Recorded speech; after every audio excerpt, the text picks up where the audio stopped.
So my topic today is the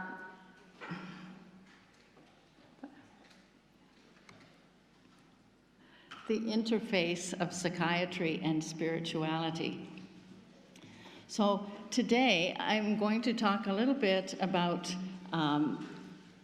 issues of spirituality in medicine generally, and move from the more traditional to the more spiritual. Is echoing? No, just closer to your mouth. Not close enough, is that? Yeah, just to make it more comfortable for you. I'm to swallow it?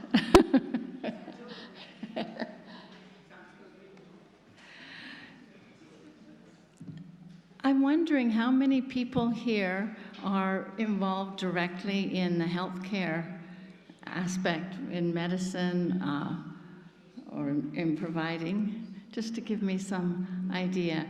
So I've tried to make my presentation relevant to everybody, whether they're health providers or not, because we all have our own health issues and the issues of family and friends. So Dr. Larry Dossey was considering the evolution of medicine and looking at it, and he was considering three eras or three phases. And in the late 1800s and the early 1900s, it was very much a mechanistic or biological approach. Am I speaking too quickly? Okay. And so for a bacteria, there was an antibiotic. For a cut leg, there was a cast. And this kind of approach continued until about the 1970s, 1980s, when there was the emergence of mind-body medicine. And so there was interest in looking at how the mind, the psychological aspects, affected the body, and how the physical aspects affected our emotions. At this time, there was increasing interest in religion and some religious factors, how they affected health. Did attending a religious service improve one's health or offer a better outcome? Such as those kinds of factors. In the last few decades, there's been a greater interest, an increasing interest in medicine that is what we call non-local consciousness, or looking at how the mind may actually exist outside of the brain and looking at spiritual factors that way. So this involves interest in near-death experiences, in aspects of remote prayer, where people may pray for a patient from a distance, and looking at those outcomes. So in my talk today, I'm going to talk a bit about the phase 2, some of the spiritual factors that are acknowledged in conservative or normal everyday medicine in hospitals and in offices. And then as my talk proceeds, I'll look at more of the aspects of era 3. Tomorrow, I will be talking about near-death experiences from a practical perspective of how we can use stories and the wisdom from near-death experiences to help friends, family members, and patients.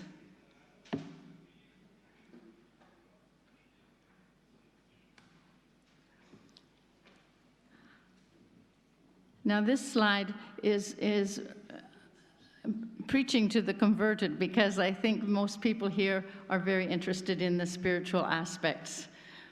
But the slide is really about the story of a patient of mine. She was a high-powered executive in the hospital who had leukemia, and she was requiring a transplant.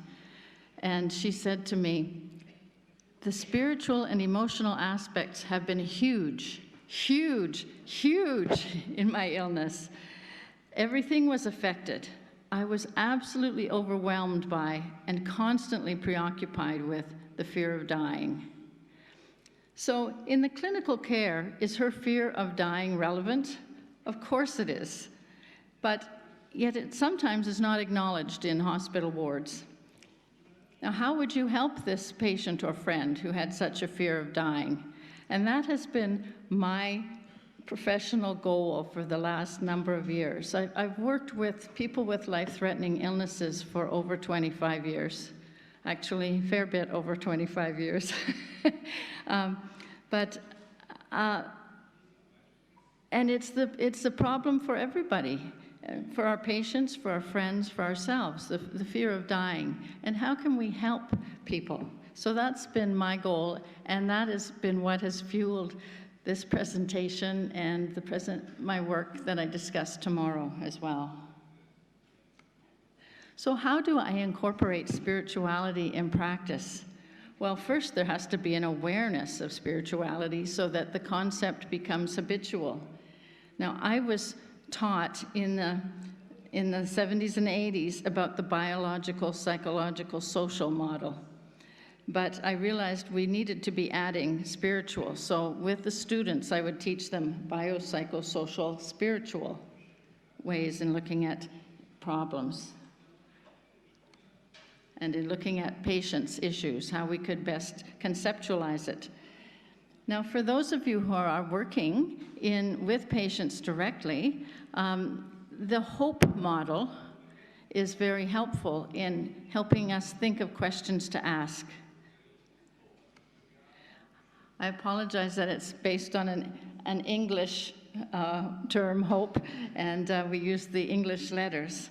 But the H stands for sources of hope, meaning, comfort, strength, peace, love. What gives you hope? O stands for organized religion. P stands for what are your personal beliefs and practices of spirituality. And E, what are the effects of your beliefs and spirituality on medical care and end-of-life issues? So for hope, you could ask your friends or patients, what gives you strength? What gives you hope? Do your beliefs give you comfort? If not, did they used to? Did they in the past? And if they did but no longer, what has changed?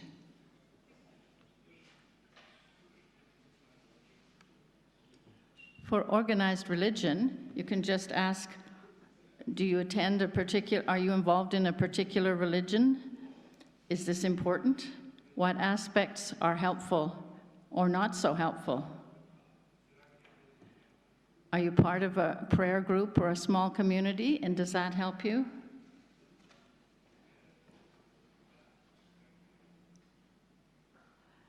Sometimes that does, but sometimes it doesn't if there are conflicts within the small group and people don't feel supported. What are the effects of medical care, of your faith on medical care and end of life? Do your beliefs affect the type of medical care you can receive? For example, Jehovah's Witnesses don't want to have blood transfusions, and that's very important. End of life. For example, in many countries now, there is medical assistance in dying or physician-enabled euthanasia. In Canada, it's called medical assistance in dying. So some people, that is very much against their beliefs, and some people that they're very much for that if they feel that it's going to alleviate suffering.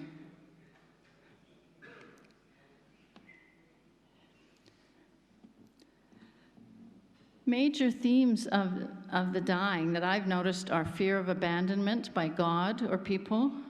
Sometimes people feel very isolated. They're afraid of the unknown. And there may be anger and fears about imminent death, in addition to the grief of leaving life in the physical form. So those are some of the questions that I ask patients, just to give me a sense of who they are. I work currently, and have for a number of years, on the leukemia unit and with the bone marrow transplant patients.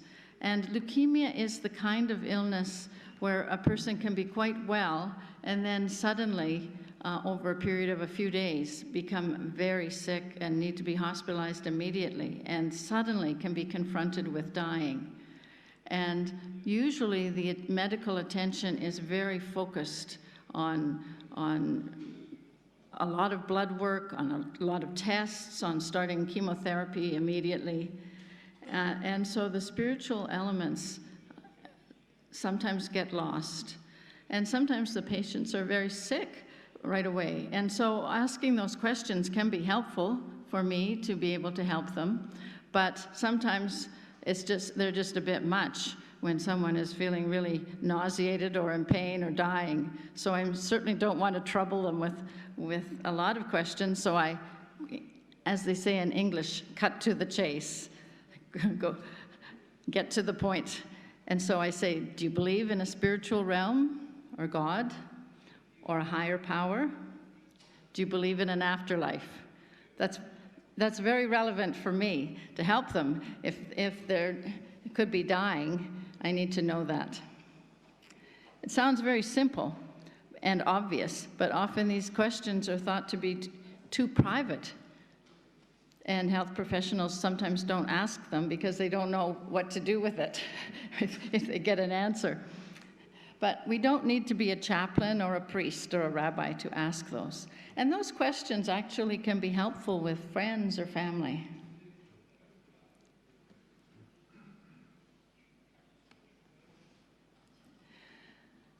Now, as a psychiatrist, I'm very interested in looking at the person's thinking, their thought processes, and their mood.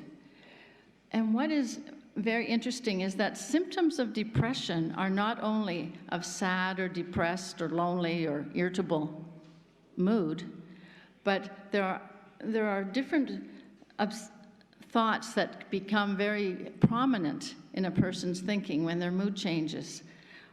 When people become depressed, they can become focusing a lot on guilt, and it may be very extreme. It may be small amount of guilt. They might be thinking of specific things or generally feeling guiltier, or it may be very extreme. It may be, oh, I should have done this, or I should have said I'm sorry. And a lot of thinking and ruminating about that. But it can be extreme. I had one patient who in the hospital tried to hang himself from the curtain rod. And I asked him what had prompted this. And he said, well, there was an arson in the community on the news, and I think I might have caused it. I said, how could you have caused it? You were in the hospital at the time.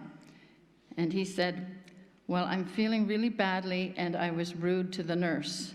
And I'm sure I upset the nurse, and I think she might have gone home and been so upset that she started a fire in the community, and so it must have been my fault. So that is an example of very extreme and what we call delusional guilt. Other kinds of mental thoughts that can be involved in depression are feeling punished or persecuted. There can be low self-esteem, and there can be loss of faith. Now, when people get very hyper or hypomanic, or they can become hyper-religious, and they develop an increased intensity and zeal and religiosity, and that can be the focus in their mental illness. So it seems that faith affects our mood, and mood affects our faith. And sometimes people will go to their religious community and they will say, I'm feeling guilty, I'm feeling punished, and the whole aspect of depression gets missed. Now, I used to see a number of spouses of ministers in my practice. I had a side practice of that. And they had difficulties because when they became depressed, they felt they weren't spiritual enough, that they weren't praying correctly. If they prayed more or were holier are more spiritual, that they wouldn't be depressed. They would have joy in their hearts all the time. And they had to learn about depression, that the biological effects can affect our faith. And I've seen it when people have been depressed, they lose their faith. And my belief is that when we become depressed, the biological aspects of the changing in the amount of chemicals can affect the pathways that to the spiritual areas of our brain. And I think that's why we actually can lose faith when we're depressed. I don't know if anybody here has experienced that. I did when I was very exhausted as an intern and working many hours. And I prayed, and it felt very different to me. Instead of feeling, okay, I've prayed and I hope my prayers are heard, I prayed and it felt like thud, nothing. And it was very strange. It was a strange feeling. I felt somehow disconnected from energy of others or a spiritual energy. And after getting some more sleep and after a couple of weeks, my mood bounced back and my faith did. And when I prayed, it felt very different. So that's what got me thinking that when people are biologically exhausted or tired, they can lose their faith.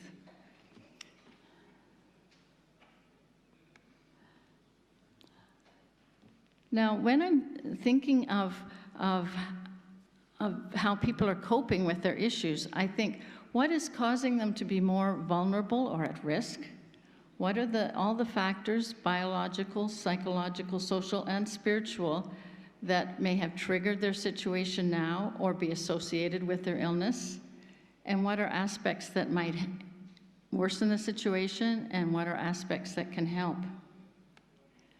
So I'm going to talk a bit about a few themes of illness and spirituality that have come from my own experience. So none of these came from a textbook. They all came from my own experience of patient stories. I worked for many years with women with patients with cancer, and primarily with women with breast cancer, both primary breast cancer and also with metastatic and terminal breast cancer. So some of these stories are from that experience. Now, what puts people at risk for coping spiritually? Well, some people are vaccinated against religion, I think. It's when they've had too much religion and that didn't make sense, and it was rammed down their throats, or they had to participate, and they said, this is silly, this is meaningless. So I think they've been vaccinated against being interested in factors later. Sometimes they haven't had much religious experience, and so they don't know where to turn when they get sick. Sometimes there's been family hostility to religion, or a lack of family teaching of forgiveness or spiritual factors, and so the person has a get-even mentality. Sometimes people had a very punishing father, and so they see God that way, as a punishing father. And sometimes people just aren't very psychologically minded in their families or in growing up, and so they don't have the resources to consider when they get ill, and they're just frantic, and that's when I get asked to see the person. Sometimes when people are sick, they say, why me? What's the meaning in my life? I feel abandoned by God. I'm angry at God. Some say, I was a good person. I've never done anything wrong, so why am I sick now? And some people feel punished. And there can be theological differences over the role of prayer. One story of a patient was referred to me because he was very anxious. And I said, why are you anxious? And he said, well, my wife wants to pray for me, and my friends want to pray for me, and I'm upset about this. I said, why are you upset about it? Well, my wife is very worried, and she thinks that if my friends pray for me and I get better, it's because my friend's support was better than her support was for me. And if I don't get better, then that's going to just show the children that prayer doesn't work. So, what do you say, Dr. Drysdale? Should my friends pray for me? So, interesting conflict. The problem in that situation was actually the marriage and the wife's insecurity. And so that went much deeper, but it presented as a spiritual problem. And I supported the fellow the best I could, and talked to him a little bit about studies of prayer. And but sadly, he passed away, and at the funeral, his wife was at one door and his parents were at another, and there was still the conflict, all these conflicts. So actually, the problem was the family conflicts that took the form of spiritual issues.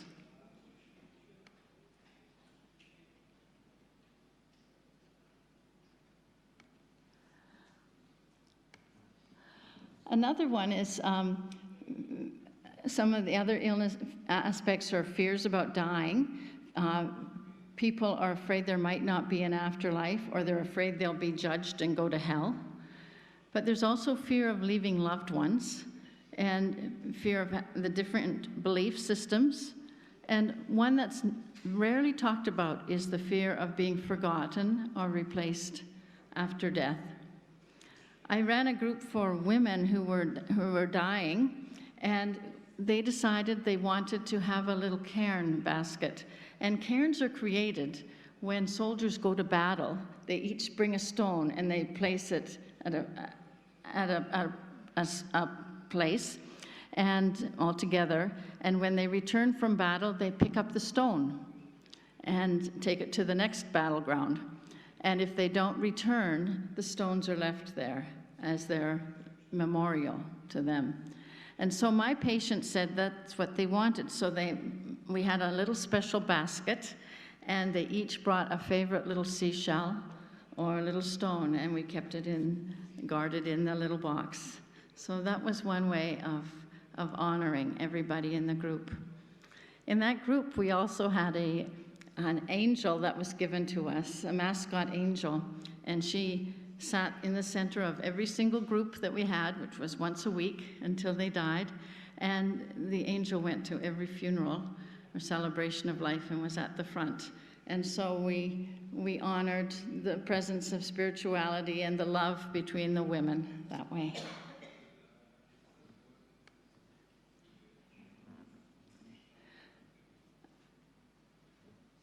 Sometimes spiritual factors can really be a problem in medical care.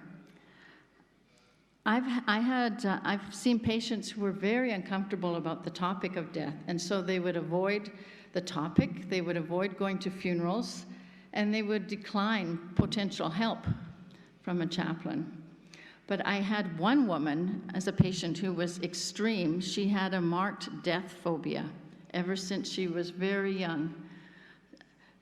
As a young child, she could never watch a movie or a show where somebody died. She could never go to a funeral. She didn't go to funerals, but she could not even hear the word death. Well, this woman developed leukemia, and she was very ill. And I said, you know, there are other ways of looking at dying, and maybe you would be interested to hear about what people experience when they come very close to it, such as near-death experiences when they've had a cardiac arrest. Well, no, she wasn't interested.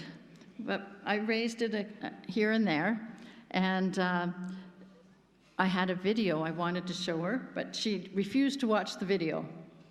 And I talked to her about books. Of course, she refused to read the books. And she had a marked phobia about the whole thing. Well, her leukemia worsened, and she was admitted to the palliative care ward. And she was in denial about death right to the very end. But I thought, okay, that's the way she's coping. And I sometimes say, denial is the scab of the psyche. In other words, when we have a cut and we have a scab, and if we pull it off, we do more damage. It bleeds. And sometimes people are in psychological denial. And if we rip that off, and that used to be advocated, actually, in the 1980s, there were all these group encounters and counter groups, and you were supposed to confront denial. But if you rip off this denial, I think it can do more harm. So I think we need to be respectful of how people cope. And I tried to be respectful of this woman. I tried to move her past that, her denial, but it was pretty strong. So I respected that. The day before she died, she said to me on the palliative care ward, "See that male nurse? He's very cute, isn't he? I'm going to date him when I'm out of here." So I said, "Well, yes, you're right. He's very cute." And so I didn't pull the scab off that one. So this sort of ends the part about the phase 2 era of medicine, looking at the mind, body, and spirit aspects in conventional medicine. But what about the more mystical spiritual experiences? And I think that's where most of the interest is in this room. And so what is the best way to talk about near-death experiences, out-of-body experiences, shared death experiences? When a shared death experience is when the person who is surviving at the bedside of a dying patient experiences some of the psychological aspects of the spiritual aspects of the dying person. So that's what it means. And what about other spiritually transformative experiences?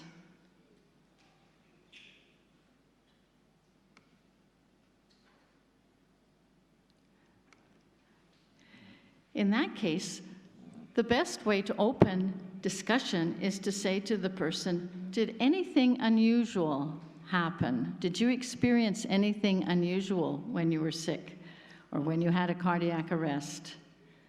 This is what Dr. Lauren Belge says is the statement that is the most helpful in eliciting spiritual conversation. She is an internist, works in intensivist. She works in the intensive care unit in the hospital. And she had many patients who had had cardiac arrests. So asking, did you experience anything unusual? That's when people would tell her stories of near-death experiences. So I ask that, but I'm a psychiatrist, and people are very wary of me. They think I can read their minds. And of those here who are psychiatrists, we can't really read people's minds exactly, although some of us may be a little bit intuitive, but that has nothing to do with psychiatry. So people are nervous about telling a psychiatrist about things they've experienced. So I have to say, as a psychiatrist, I know that people can hear or see things for many reasons, sometimes because the brain is ill, with a fever, delirium, and sometimes for truly spiritual reasons. I certainly don't think that all visions, voices, or messages are a sign of illness. And when I've said that to patients, lo and behold, I get much more interesting stories. One of my patients said, "Well, now that you ask me that way, I'm going to tell you that an angel appeared the night before my transplant procedure, and she was 10 feet tall. She was at the foot of my bed. It was so clear, I could see every single feather, and she was very translucent, and she was absolutely infused with light." Now, my patient was not a person who had had hallucinations, and I said, "Well, I believe you had a truly spiritual event." Well, I didn't really need to tell her that. She already knew that. She was worried, though, whether I might not believe her. And she said, "I didn't tell a single person until now. I didn't tell any of the nurses. I didn't tell the other doctors, but I'll tell you. And this was a drawing that she did after her transplant.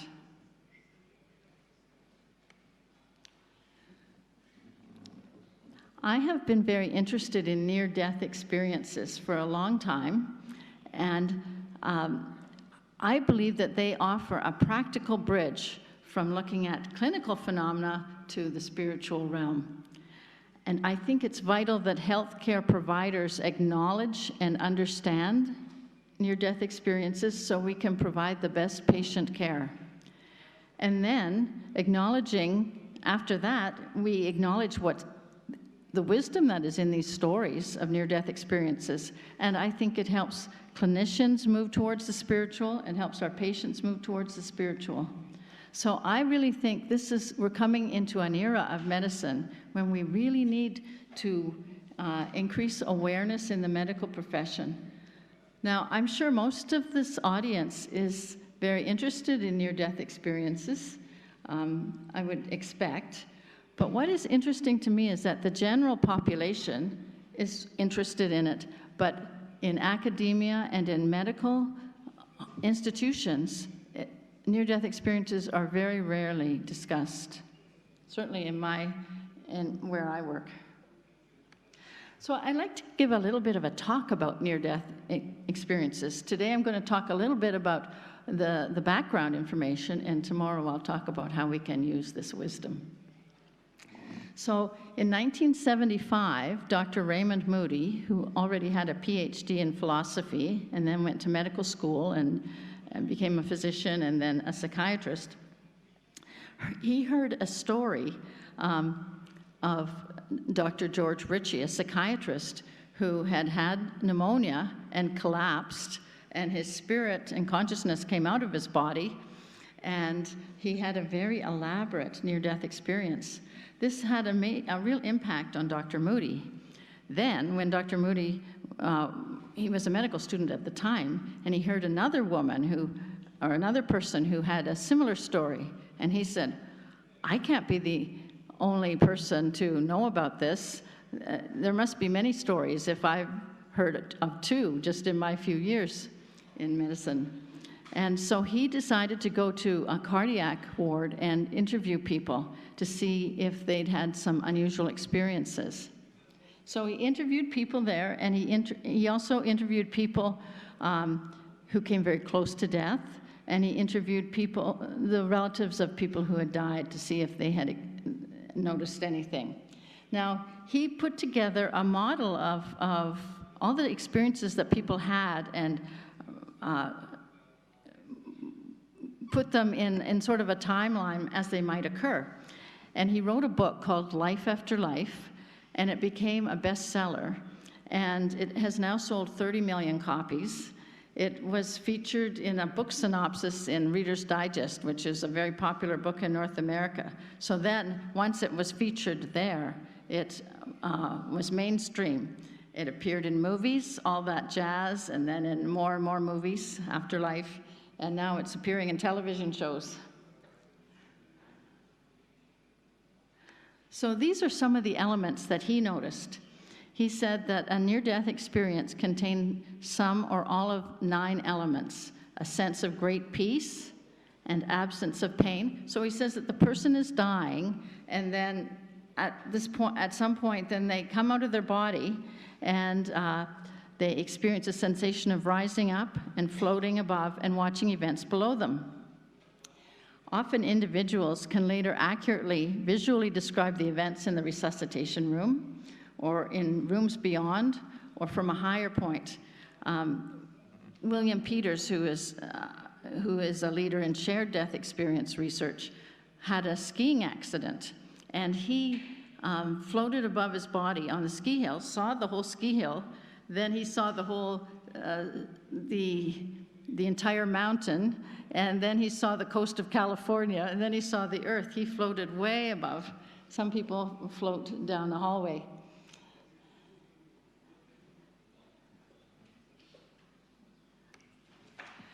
Then people often experience being drawn through a tunnel of darkness at a high speed, until they reach a realm of radiant light at the end. Some people don't report a tunnel, but they rise into outer space, as I just mentioned, and as Dr. Carl Jung had experienced. He described the earth as being like a sphere with blue light surrounding it, and he described this long before there were pictures from satellites. Now, Raymond Moody also noticed that people described being met by deceased friends or relatives who greeted them, and that they glowed with an inner light. And what's interesting is that the people that appear in near-death experiences are always deceased. They're never people that are currently in the person's life in this physical realm. And if you think about it, if it was purely psychological, you would expect that people would see the important people in their life right now, but they don't. And sometimes people are surprised to see someone in the spiritual realm. They said, I didn't know you were here. And then they come back, and they're told when they come back to their body that, oh yes, Mr. Smith died last week. And the person with a near-death experience says, well, I already know that because I saw him on the other side. Oftentimes people describe being met by a being of light whom they perceive as being loving, omniscient, and is identified variably as God, Jesus, or another spiritual being. One child thought that the light was Santa Claus. So different interpretations of who that being of light is. Now, another thing that's very interesting is then people have a life review, and they see their whole life from start to finish, like from even being born and every instance through their life. And they see what they've done, but they also feel what others felt as a result of their behavior. So they might see themselves being irritable or unkind to somebody. When they have the life review, they actually feel what the other person felt. So it's a very instructive spiritual tool, apparently, in the next realm. And the dying person may have a realization that acts of love, even though simple, are the greatest value in one's life on earth.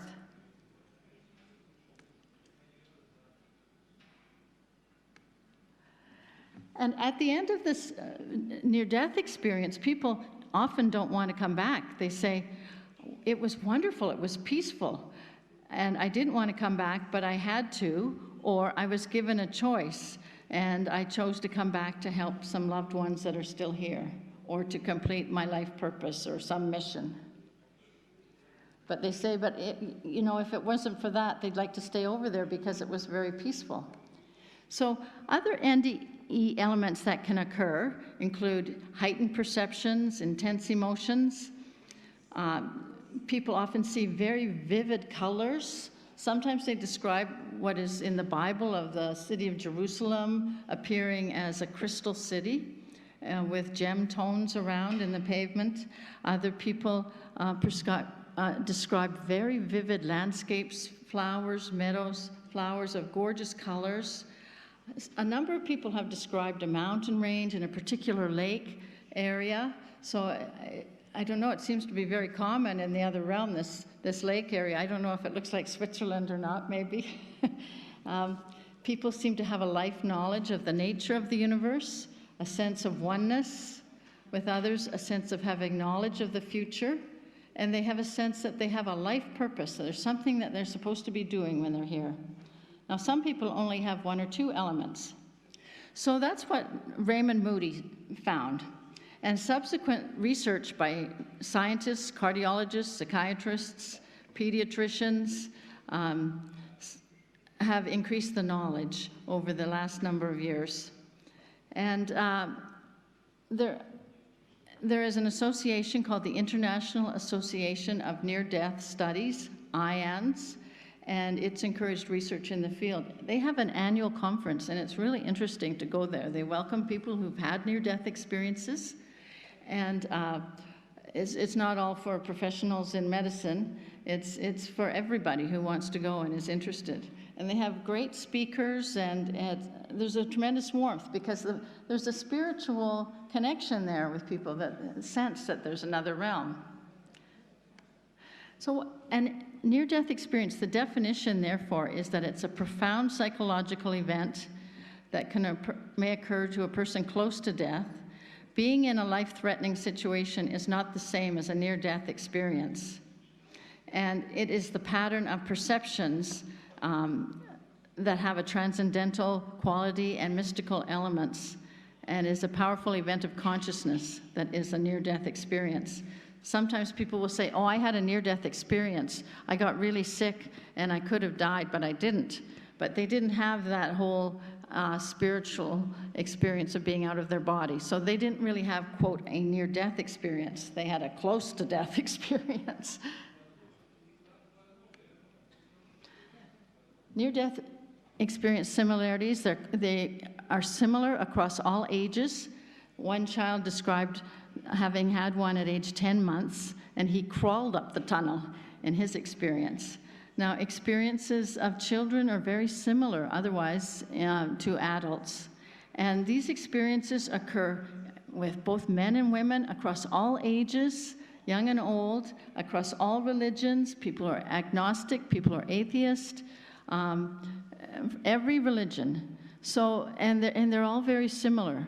So that's what I find fascinating about them, and I find that is a unifying kind of thing for spirituality across people and outside of the dogma of specific religious traditions.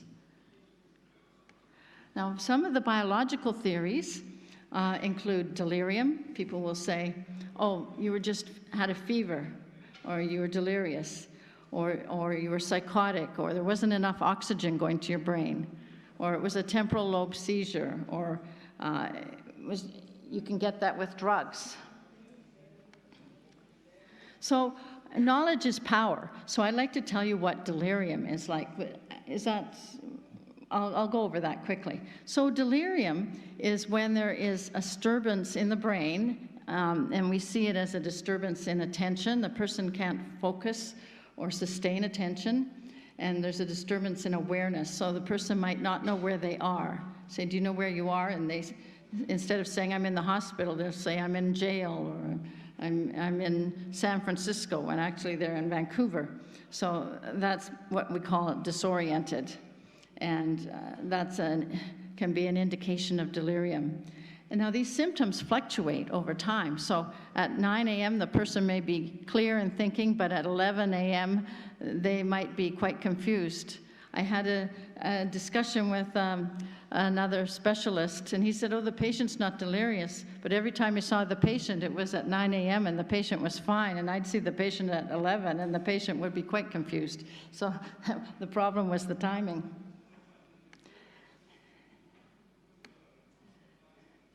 People have problems when they're delirious with their thinking or in their perception. They may have visual hallucinations, and their thinking is very confused, often fragmented. It lacks consistency and coherency. It's muddled. And their recall is very fragmented because it wasn't processed at the time. They were confused. So they can't remember it later because it never really got fully processed going in.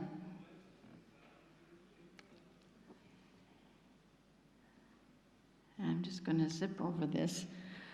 And sometimes when people are delirious, they're very agitated, like you see in the movies, and they're kind of falling back and excited and very confused. But sometimes they can be just very sluggish, very apathetic looking. Often there's a reversal of sleep-wake cycle, so they're awake all night and then they're drowsy in the day. Oops.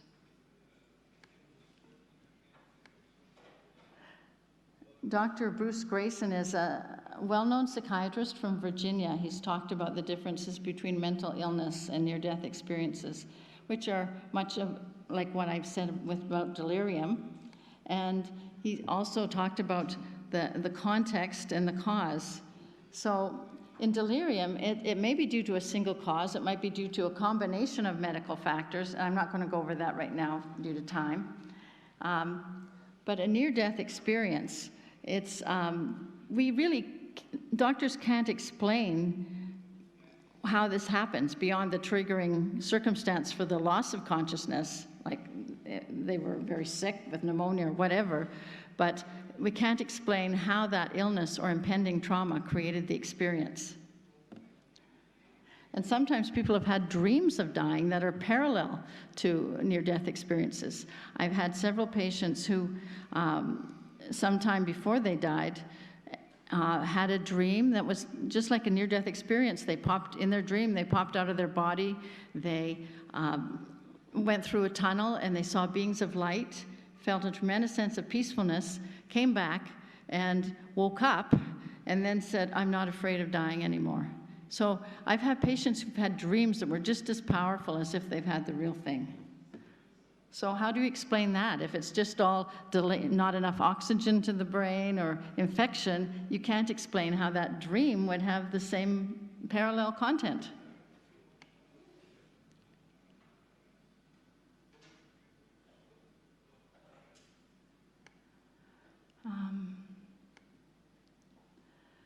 So how does delirium really differ from a near-death experience? Well, when people are delirious, they're partially aware and they can partially interact. Whereas in a near-death experience, they're either very unconscious, they are unconscious, or then they're fully alert. So it's different. And in a delirium, the thought processes are very muddled and they can shift, and there's often paranoid ideation. It's what I call a muddled mess. Whereas in a near-death experience, the description of the experience flows, it's coherent, it holds together. In a delirium, there can be false ideas. One person thought that he knew me because he said, I've seen you before. And I said, where did you see me? And he said, in that bank heist we pulled off together. He wasn't a criminal. I thought that was hilarious. I said, I don't think we were in a bank heist together. Whereas in a near-death experience, there's not that interaction at the time. People have the experience, and then they come back and talk about it. In a delirium, oftentimes there's a lot of emotional reactivity, lability, change. The emotions are changing quickly. Whereas in a near-death experience, there are no emotions during the event, but when they return, people express awe, humility, gratitude, a sense of peace. So the whole nature of it is very different. So if any doctor says, oh, well, yeah, it was just you were just delirious, there are many differences. So you can maybe look at these slides and tell your doctor that's not the case. Another interesting aspect of near-death experience is the memory. In delirium, people don't remember it very well. Whereas near-death experiences, they have excellent memory for the details of the experience, exquisite memory. But what's even more interesting is that the memories do not fade over time. They don't decay. Even years later, people will remember them very vividly. Now, the after effects, when people are delirious afterwards, they say, I never want to live through that again. What a nightmare. It was awful. And I've never heard a patient say, oh, I feel inspired to live in a better life after the delirium. Whereas in a near-death experience, people say, I have more intention to live with purpose. I have a greater desire to love others. They're more philosophical, and almost without question, they are no longer afraid of dying. Now, sometimes people can have a delirium before or after. Dr. Eben Alexander, are people familiar with Dr. Eben Alexander's story, the neurosurgeon he wrote a book called Proof of Heaven.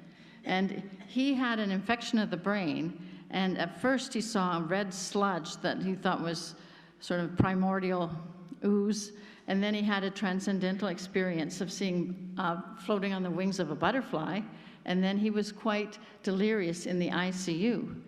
And I listened to him talk one time, and the woman in front of me said to me, Well, that will really help my father to know about this, but I don't know how I'm going to tell him about the part where you go crazy in the ICU. And I said, oh, no, that's not the near-death experience. That was just a added feature of a delirium that was tacked on. So I just thought I'd make that point, that you can sometimes have both.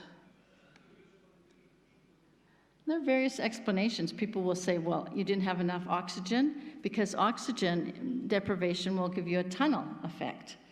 If it affects where the optic nerves cross, you get a tunnel. But that doesn't explain all the other aspects.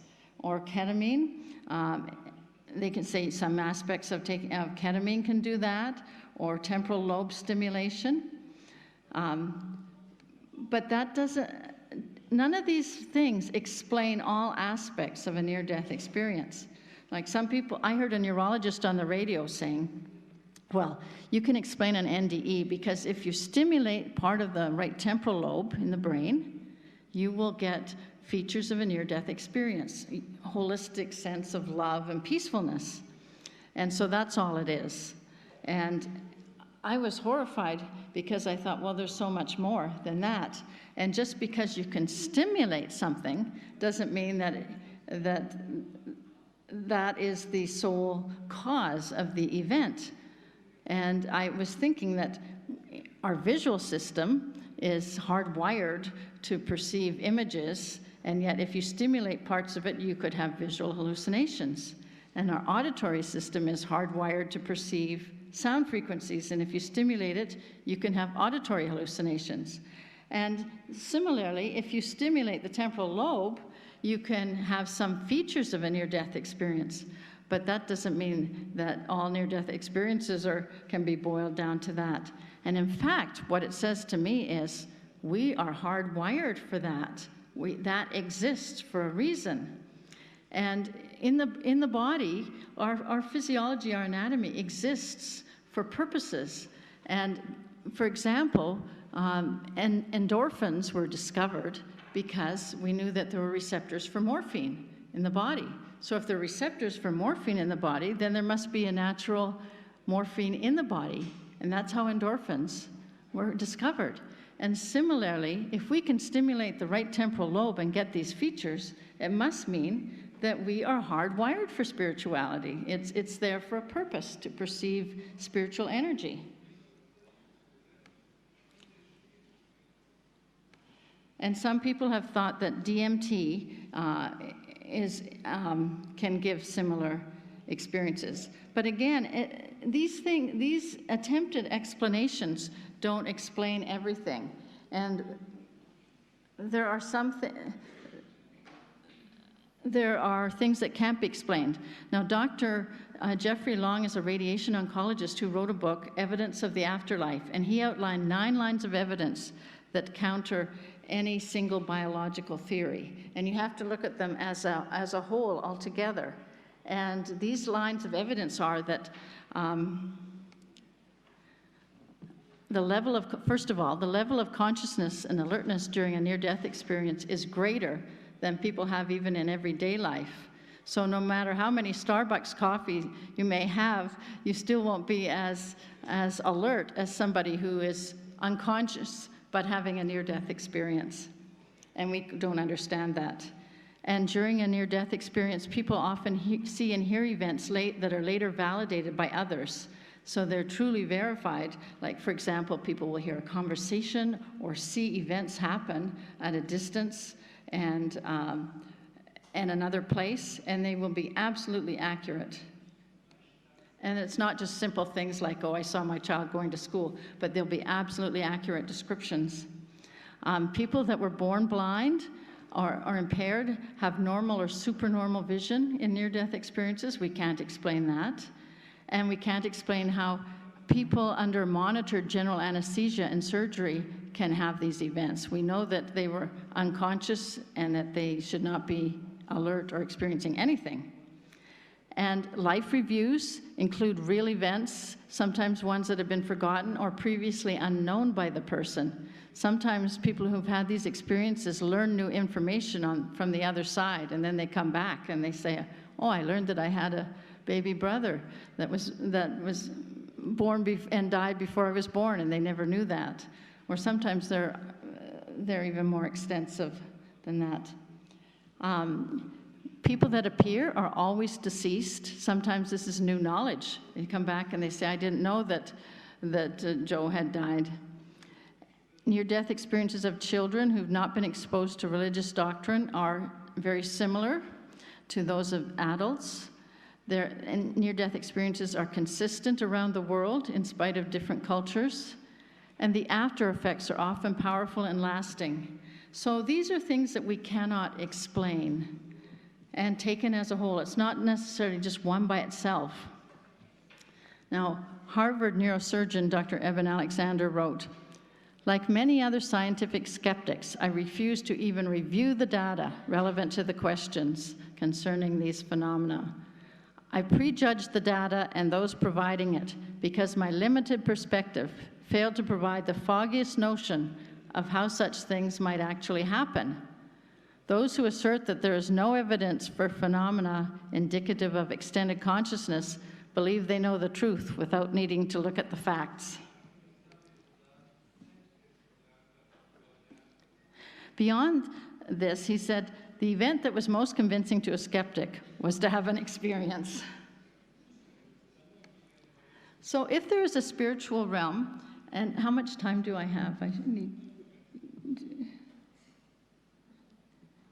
We started a little late, so, okay. So if there's a spiritual realm, why can't we see it?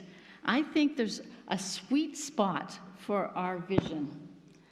Now, are people familiar with the Magic Eye books, where they're all the dots and you pull it away, and as you get to a certain point, you look through the book and suddenly you see a whole scene from the dots, and you see seals and palm trees, and everybody sees the same thing at a particular focal point.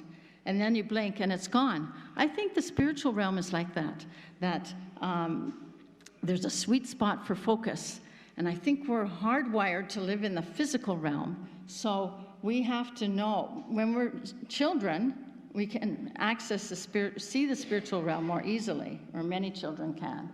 But then after maybe age 3 or 4, that perceptual focus hardens, so that it hardens to what is real for the physical realm, because we need to know what is actual physical energy. And so, but I think that perceptual focus softens as we get older when we're dying. So when young children and people who are dying can shift their perceptual focus and maybe hit that sweet spot more easily. And we're like the people that cannot see beyond the dots.